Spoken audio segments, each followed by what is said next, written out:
ಹೇಳಿದಾಗ ನನ್ನಲ್ಲಿ ಪ್ರತಿಭೆ ಕಂಡು ಮೊದಲನೇದಾಗಿ ಮುಂದೆ ಹೆಜ್ಜೆ ಹಾಕಿ ಬೆಂಬಲ ಕೊಡ್ಬೇಕಂತೇಳಿ ನಿರ್ಧಾರ ಮಾಡಿದ್ದು ಸಾಯಿ ಸರ್ ಅವರು. ಅದನ್ನ ನನ್ನ ಜೀವನ ಪೂರ್ತಿ ಮರೆಯಕ್ಕಾಗಲ್ಲ ಸರ್. ತುಂಬಾ ಧನ್ಯವಾದ ಸರ್. ನೀವು ನನಗೆ ದೇವರಿದ್ದಂಗೆ ಸರ್, ಅಷ್ಟೇ ಸರ್, ದೇವರಿದ್ದಂಗೆ. ಅದೇ ತರ ಹೇಳ್ಬೇಕಂದ್ರೆ ನಮ್ಮ ನಿರ್ದೇಶಕರು ರಾಧಾಕೃಷ್ಣ ಅವರು 3 ವರ್ಷ ತ್ಯಾಗ ಮಾಡಿದ್ದಾರೆ ಸಿನಿಮಾಗೋಸ್ಕರ, ನನಗೋಸ್ಕರ. ನನ್ನ ಅಣ್ಣ ಇದ್ದಾಗೆ ಅವ್ರ ಪ್ರತಿಭೆ ಕೇವಲ ಈ ಸಿನಿಮಾ ಇದನ್ನು ಮೀರಿ ತುಂಬಾ ಇದೆ. ಅದು ಅವ್ರ ಭವಿಷ್ಯದಲ್ಲಿ ಖಂಡಿತ ನಿಮ್ಗೆ ತೋರಿಸಿ ನಿಮ್ಮ ಮೆಚ್ಚುಗೆ ಪಡ್ತಾರೆ ಅಂತ ಹೇಳಿ ನಾನು ನಂಬ್ತಾ ಇದ್ದೇನೆ. ಅಂಡ್ ಜನಿಯಾ ಮೇಡಮ್ ಅವರು, ಮ್ಯಾಮ್ 13 ವರ್ಷ ಆದ್ಮೇಲೆ ತೆರೆ ಮೇಲೆ ಮತ್ತೆ ನೀವು ಬರ್ತಾ ಇದ್ದಾರೆ ನಮ್ಮನ್ನು ನಂಬ್ಕೊಂಡು ma'am. And I am pretty sure we have delivered ma'am. ನಿಮ್ಗೊಂದು ಅದ್ಭುತವಾದಂಥ ಹಿಟ್ ಕೊಟ್ಟಿದ್ದೀವಿ ಅಂತ ಹೇಳಿ I can proudly say ma'am. ತುಂಬಾ ಅದ್ಭುತವಾದಂಥ ಕ್ಯಾರೆಕ್ಟರ್ ನೀವು ಮಾಡಿದ್ದೀರಾ. And you are the most amazing woman I have ever met in my life. Amazing woman. And ತುಂಬಾ ಪ್ರಮುಖವಾಗಿ ಹೇಳೋದಾದ್ರೆ ರವಿಚಂದ್ರನ್ ಸರ್ ಅವರು ಮೊದಲನೇ ಸಿನಿಮಾಗೆ ಅಷ್ಟು ಹಿರಿಯ ನಟರ ಜೊತೆ ಮಾಡುವ ಅವಕಾಶ ಸಿಗೋದಿಲ್ಲ ಸರ್ ಯಾರಿಗೂ. ಅದು ಒಂದು ತಿಂಗಳು, ಆಲ್ಮೋಸ್ಟ್ 30 ಡೇಸ್ ನಿಮ್ಮ ಜೊತೆ ವರ್ಕಿಂಗ್ ಟೈಮ್ ನನಗೆ ಸಿಕ್ತು. ಅದು ನನ್ನ ಜೀವನದಲ್ಲಿ ಮರೆಯಕ್ಕಾಗಲ್ಲ ಸರ್. ಎಷ್ಟೋ ಕಲ್ತ್ಕೊಂಡೆ ಸರ್. ನಟನೆ ಆಗಿರಲಿ, ಡಿಸಿಪ್ಲಿನ್ ಆಗಿರಲಿ, ಎಲ್ಲ ವಿಚಾರದ ಬಗ್ಗೆ ನಿಮ್ಮಿಂದ ತುಂಬ ಕಲ್ತ್ಕೊಂಡೆ ಸರ್. ನಾಳೆ 17ನೇ ತಾರೀಕು ಜನ ನೋಡಿದಾಗ ನಿಮ್ಮಿಬ್ಬರು ನಟನೆ ಮೆಚ್ಚುಗೆ ಕೊಡ್ತಾರೆ ಅಂತ ಹೇಳಿ ಸರ್. ನಿಮ್ಮ ತಕ್ಕಂತೆ ನಾನು ಮಾಡಿದ್ದು ಅಂತ ಹೇಳೋ ಒಂದು ನಂಬಿಕೆ ನನಗಿದೆ ಸರ್. ನೋಡೋಣ ಸರ್ ಜನರ ಆಶೀರ್ವಾದ ಹೇಗೆ ಅಂತ. ಅಂಡ್ ಗಿರಿಜಾ ಲೋಕೇಶ್ ಅಮ್ಮ ಅವರು ನಮ್ಮ ಸಿನಿಮಾದ ಸೆಕೆಂಡ್ ಹಾಫಲ್ಲಿ ತುಂಬ ಪ್ರಮುಖವಾದಂಥ ಪಾತ್ರ ವಹಿಸಿದ್ದಾರೆ. ತುಂಬ ಥ್ಯಾಂಕ್ಸ್ ಮ್ಯಾಮ್. ತುಂಬ ಅದ್ಭುತವಾದಂಥ ಪಾತ್ರ ಮಾಡಿದ್ದಾರೆ ತಾವು. ಅದೇ ಥರಾಗಿ ಪಾಪು ಹೆಸರು ಸಂಗೀತ ಅಂತ ಹೇಳಿ ಫ್ಲಾಶ್ ಬ್ಯಾಕಲ್ಲಿ ಒಂದು ಅದ್ಭುತವಾದಂಥ ಪಾತ್ರ ಮಾಡಿದ್ದಾರೆ ಅವರಿಗೆ. ತುಂಬ ಅದ್ಭುತವಾದಂಥ ಭವಿಷ್ಯ ಇದೆ ಅವರಿಗೆ. ಒಳ್ಳೆಯದಾಗಲಿ ನಿಮಗೂ. ನಮ್ಮ ತಂದೆ ಅಂದ್ರೆ ತುಂಬಾ ತ್ಯಾಗ ಮಾಡಿದ್ದಾರೆ ನನಗೋಸ್ಕರ. ನಮ್ಮ ತಂದೆ ನಾನು ನನ್ನಲ್ಲಿ ಇರುವಂತ ಛಲ,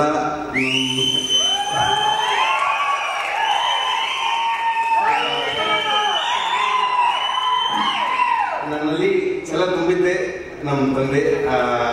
ತುಂಬಾ ಹೇಳಿದ್ರೆ ಭಾವುಕನಾಗ್ತೇನೆ ಬಾಳ ವಿಚಾರದ ಬಗ್ಗೆ, ಮುಂದೆ ಮಾತಾಡ್ತೇನೆ ವಿಚಾರದ ಬಗ್ಗೆ. ಬಟ್ ಇಂಥ ಅದ್ಭುತವಾದ ತಂದೆಗೆ ಮಗನಾಗಿ ಹುಟ್ಟಿದ್ದು ನನ್ನ ಪುಣ್ಯ ಅಷ್ಟೇ.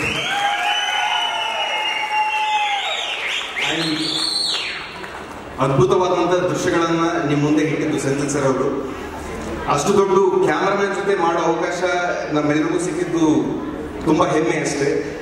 ಪ್ರತಿಯೊಂದು ಫ್ರೇಮು ಸರ್ ಕೇರ್ಫುಲ್ ಆಗಿ ಕ್ರಾಫ್ಟ್ ಮಾಡಿ ಅದ್ಭುತವಾದಂಥ ಚಿತ್ರ ಜನಗಳಿಗೆ ಕೊಡಬೇಕು. ಅದು ಹೊಸ ಹುಡುಗನ, ಹಿರಿಯ ಹುಡುಗನ ಅಂತ ಹೇಳಿ ಅವ್ರ ತಲೆಯಲ್ಲಿ ಏನೂ ಇರೋದಿಲ್ಲ. ಅದ್ಭುತವಾದಂಥ ದೃಶ್ಯ ಕೊಡ್ಬೇಕು ಜನಗಳಿಗೆ ಅನ್ನೋ ಯೋಚನೆ ಬಿಟ್ಟು ಏನೂ ಇರೋದಿಲ್ಲ. ನೀವು ನಾಳೆ ನೋಡಿದಾಗ ತುಂಬಾ ಹೆಮ್ಮೆಯಿಂದ ಹೇಳ್ತೀರಾ ಅದ್ಭುತವಾದ ಚಿತ್ರ ನಮ್ಗೆ ಸರ್ ಕೊಟ್ಟಿದ್ದಾರೆ ದೃಶ್ಯದ ಮೂಲಕ ಅಂತ ಹೇಳಿ ನಾನು ಹೇಳಕ್ ಇಷ್ಟಪಡ್ತೇನೆ.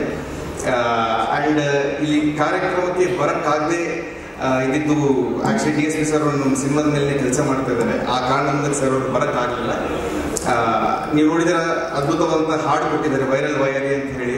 ಕರ್ನಾಟಕದಲ್ಲಾಗಿರ್ಬೋದು ಮತ್ತೆ ತೆಲುಗು ರಾಷ್ಟ್ರಗಳಾಗಿರ್ಬೋದು ಅದ್ಭುತವಾದಂಥ ರೆಸ್ಪಾನ್ಸ್ ತಂದು ಕೊಟ್ಟಿದೆ ನಮ್ಮ ಸಿನಿಮಾಗೆ. ಅದೇ ಒಂದು ದೊಡ್ಡ ಪ್ರಮೋಷನ್ ತರ. ಸೊ DSP ಸರ್ ಅವರಿಗೆ ಹೃದಯಪೂರ್ವವಾಗಿ ಧನ್ಯವಾದಗಳನ್ನು ಹೇಳಕ್ಕೆ ಇಷ್ಟಪಡ್ತೇನೆ. Thank you sir. ನೀವು ಬರೋಕ್ಕಾಗಲಿಲ್ಲ, ಬಟ್ ನಿಮ್ಮ ಮ್ಯೂಸಿಕ್ ಮೂಲಕ ಜನಗಳ ಮನವನ್ನು ನೀವು ಟಚ್ ಮಾಡ್ತಾರೆ ಅಂತ ಹೇಳಿ ನಾನು ನಂಬ್ತಾ ಇದ್ದೇನೆ. ಇನ್ನು ತುಂಬಾ ಇದೆ ಹೇಳೋದಕ್ಕೆ ವಿಚಾರಗಳು ಸಿನಿಮಾದ ಬಗ್ಗೆ. ಮುಂದೆ ಕಾರ್ಯಕ್ರಮಗಳು ನಾನು ಮಾತಾಡ್ತೇನೆ. ಹೆಚ್ಚು ಮಾತಾಡೋದು ಬೇಡ. ಶಿವರಾಜ್ ಕುಮಾರ್ ಸರ್ ಅವರು, ರವಿಚಂದ್ರನ್ ಸರ್ ಅಂತ ಹಿರಿಯ ನಟರ ಮುಂದೆ ನಾನು ತುಂಬಾ ಮಾತಾಡೋಕ್ಕಾಗೋದಿಲ್ಲ. ಧನ್ಯವಾದ. ಅದೇ ತರ ಶ್ರೀನಿಲ್ ಅವರು ಅದ್ಭುತವಾದಂಥ ಎನರ್ಜಿ ಅಂಡ್ ಸಾಂಗ್ ಅಲ್ಲಿ ಪಾಪ ತುಂಬಾ ಕಷ್ಟಪಟ್ಟು ಮಾಡಿದವರು. ಅವ್ರ ಎಕ್ಸಾಮ್ಸ್ ಎಲ್ಲ ಇತ್ತು, ಆದ್ರೂ ಪಾಪ ಅವರು ರೆಸ್ಟ್ ಇಲ್ಲದೆ ಇದ್ರು. ನೈಟ್ ಎಲ್ಲ ಓದ್ಕೊಂಡು ಮತ್ತೆ ಬಂದು ಬೆಳಗ್ಗೆಯಿಂದ ಸಂಜೆವರೆಗೂ ಶೂಟಿಂಗ್ ಮಾಡ್ತಿದ್ರು ಪಾಪ ಅವರು. Hats off your dedication. ತುಂಬಾ ಎತ್ತರಕ್ಕೆ ಹೋಗ್ತಾರೆ ಜೀವನದಲ್ಲಿ.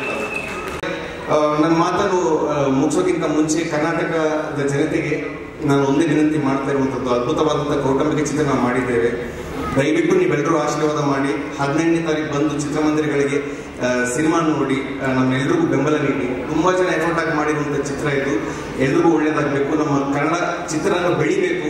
ನನ್ನಂತ ಇನ್ನ ಯುವ ನಟರು ಬರಬೇಕು.